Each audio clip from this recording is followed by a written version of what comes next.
Okay.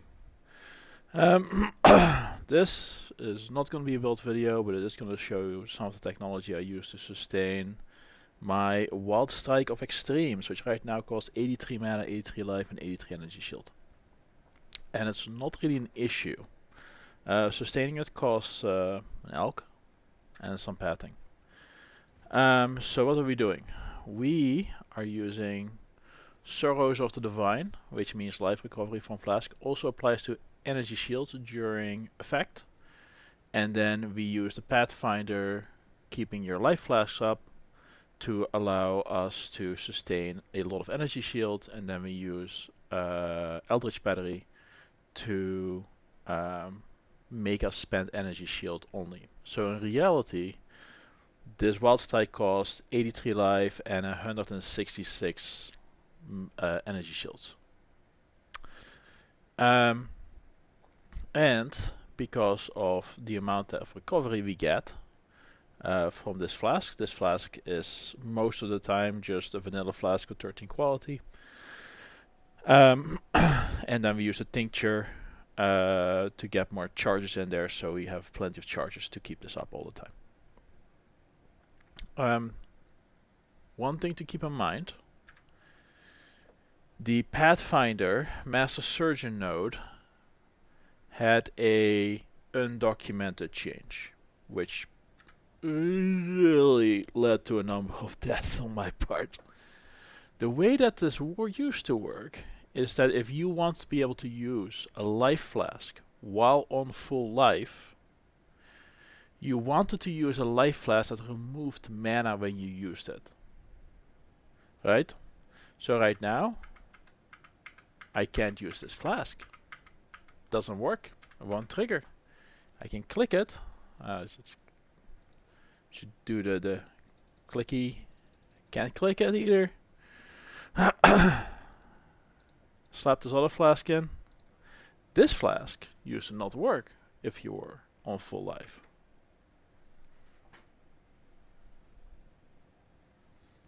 I mean, I didn't read through the patch notes in great detail. I don't know. It was part of the last patch. I definitely know that this specific behavior has been irritating the hell out of me for a while, which is why I ran and tested all the different life flasks, and I found out that, hey, if you use the one that takes off mana when you use it, you can trigger it. Now that one doesn't work, now the other ones work.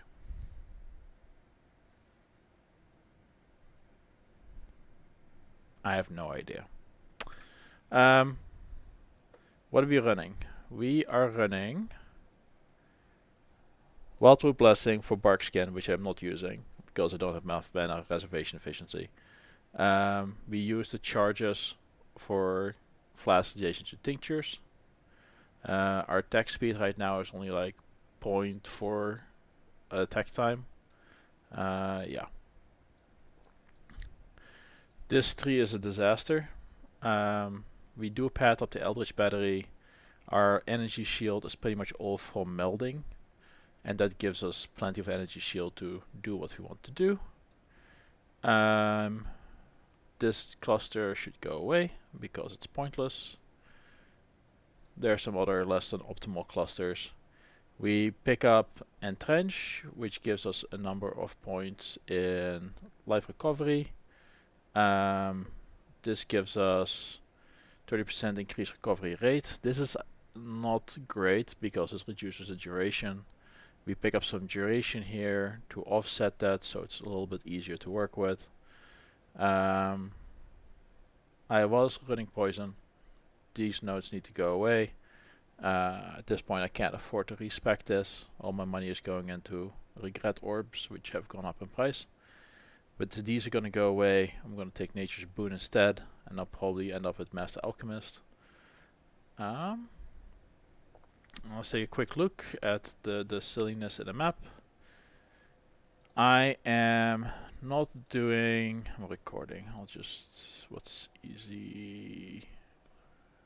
Rampart. Rampart is nice. I don't have a great character at this point. There's a lot of things I'm figuring out. I spent a lot of time figuring out exactly how this the flash thing through before loop for so long. But just to show that we can sustain it, we'll... You've already done this before. Hey, does this interact together? I don't know if it does. Alright. So as you can see, things bounce up and down, and even if we have to fight like a rare, we can easily sustain the energy shield cost. And these Nimbus beasts have so much life. But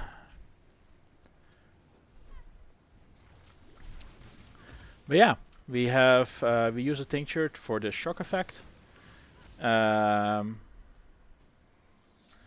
For the freeze. Everything can freeze. That's pretty much the only stat I have on that damn thing. And that is super useful. Vivid Empowered. Oh right, if your mana flask drops for whatever reason, then you have a problem.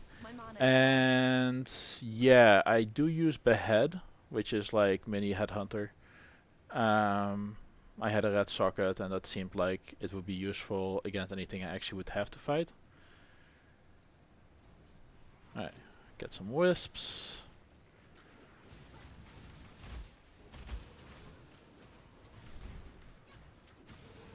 I'm not ailment immune at all.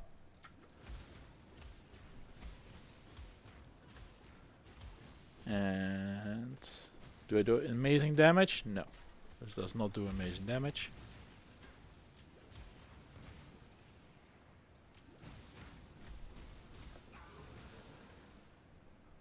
But it should be charging up enough of the mobs in the map.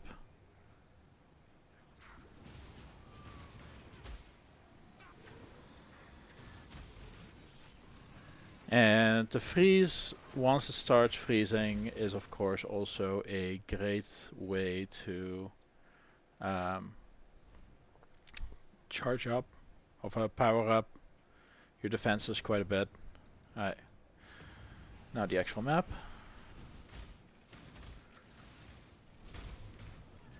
We are just using vanilla Wildstrike. We don't do any blocking of elements or anything else. We are having a high freeze percentage and all of our damage can freeze, which is great. And yeah, as long as you don't run into rares. Rares are definitely challenging. Still. But we can run through and enjoy Delirium. So these guys are double empowered in Delirium, but they're a base type, that doesn't really matter. And I'm getting to the point where I can do white maps. And I have a probably non-standard mapping preference. This is how I like my maps. I prefer my maps in monochrome. So for me to be able to get to the point where I'm comfortable doing white maps means that I can speed map through Delirium maps. My Atlas is completely spec'd towards Delirium. As in, I'm blocking a lot of other things just so I can have more Delirium on my maps. Or more frequent Delirium on my maps, I guess. Ooh.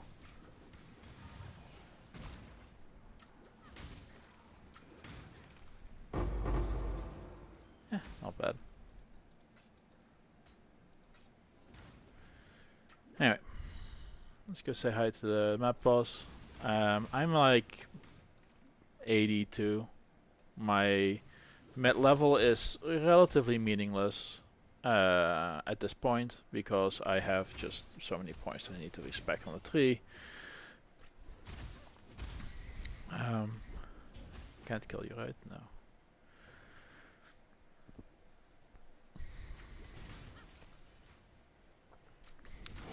And the way that we use Ignite is we are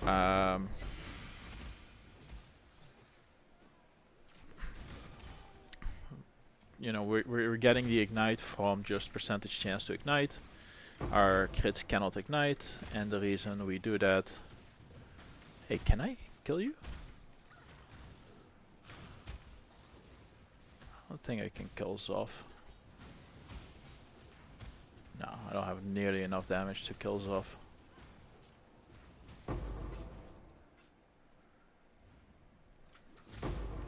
But all in all, I'm content with where I'm at this point.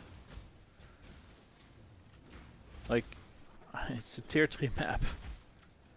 But the Wildfoot are challenging for me, to say the least. Could be actually an interesting item this league. And go away. I'm not up to that just yet. still having to work through some of the gearing issues. My resists are not max. I'm like 1 point short. I think my chaos resist is maybe barely positive, and like my suppression is eh. But yeah, that's where we're at. I'll do an actual build guide at some point later. The Wildstrike is absolutely sustainable, even for longer fights. You can see the thing bubble up and down like mad. Of course, using a macro to trigger your flasks would be against terms of service. But I wouldn't be surprised if the way that this thing behaves makes people more inclined to do so. Personally, I don't. But it's this triggering this thing every few seconds is not exactly ideal. But yeah, sustain is good. I mean, you do get more life than you need. The energy shield is plenty. Yeah, you can only really it's 261 energy shield, which only supports really one attack. So either it's full or it's like down here. But it refills plenty fast, so I can definitely invest more into attack speed. And I think I'm in a position where I'm gonna be able to start progressing my Atlas and get more into maps. We'll see.